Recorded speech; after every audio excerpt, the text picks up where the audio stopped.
Jangan lupa subscribe di YouTube channel Metro TV News dan juga nyalakan notifikasinya. Kami akan mencoba kembali untuk berbincang langsung dengan Komisioner KPU Republik Indonesia Idewa Kadewiyarsa Rakasandi. Selamat siang Pak Dewa. Selamat siang Mas Ade, selamat siang. Iya, Pak Dewa, hari ini Bawaslu dan KPU Republik Indonesia mengadakan pertemuan dengan Mendagri. Apa saja fokus pembahasannya tadi? Mohon izin Mas, jadi saya kebetulan sedang ada rapat di kantor ya.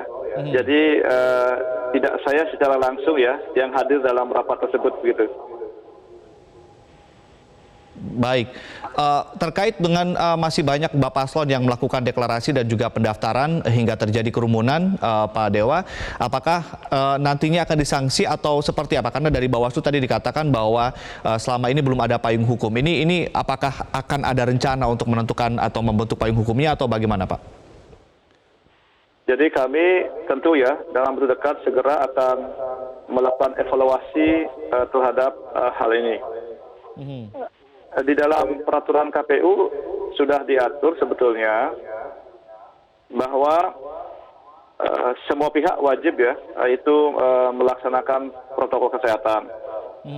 Namun faktanya memang meskipun sudah dilakukan sosialisasi, rapat-rapat koordinasi, itu memang kerumunan massa itu di sejumlah daerah itu terjadi.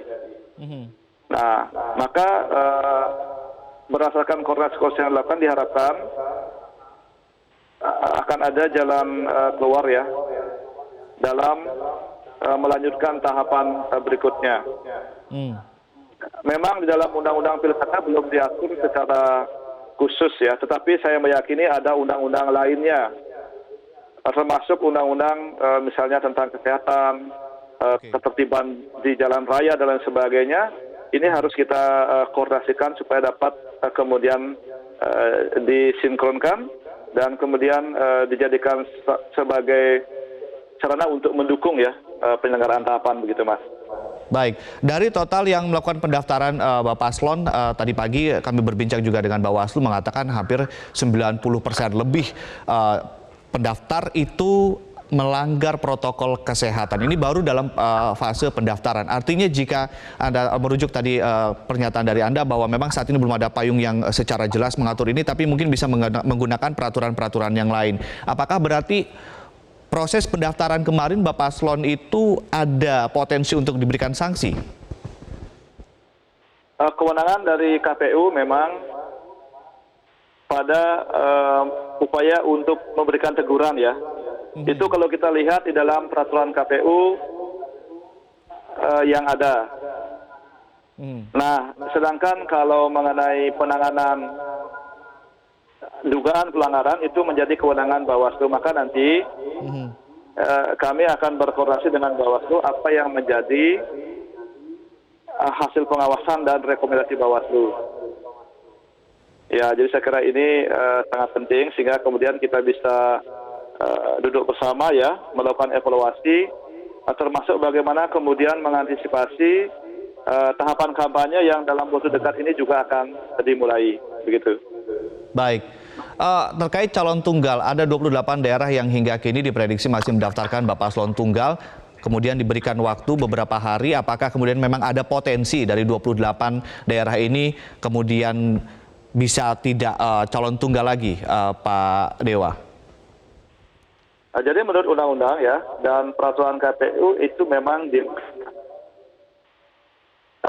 artinya bahwa memang kewenangan untuk mendaftarkan bakal pasangan calon itu kan ada di partai politik ya, di partai politik pengusul maupun gabungan partai politik, dan juga oleh pasangan calon perseorangan yang sudah memenuhi persyaratan jumlah dukungan dan sebaran.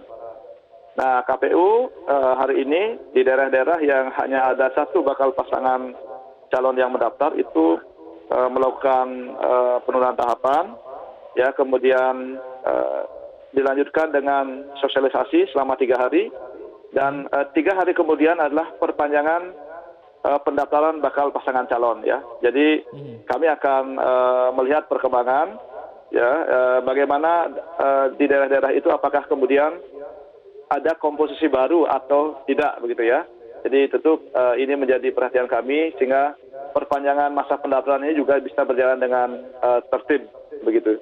Baik, ini kalau dari analisa teman-teman KPU, apakah karena memang syarat administratif dan syarat-syaratnya begitu berat sehingga hanya ada satu calon, atau memang terjadinya monopoli calon di daerah-daerah tersebut, Pak Made? Ya, begini, kalau kami melihat KPU ini kan penyelenggara berdasarkan undang-undang ya.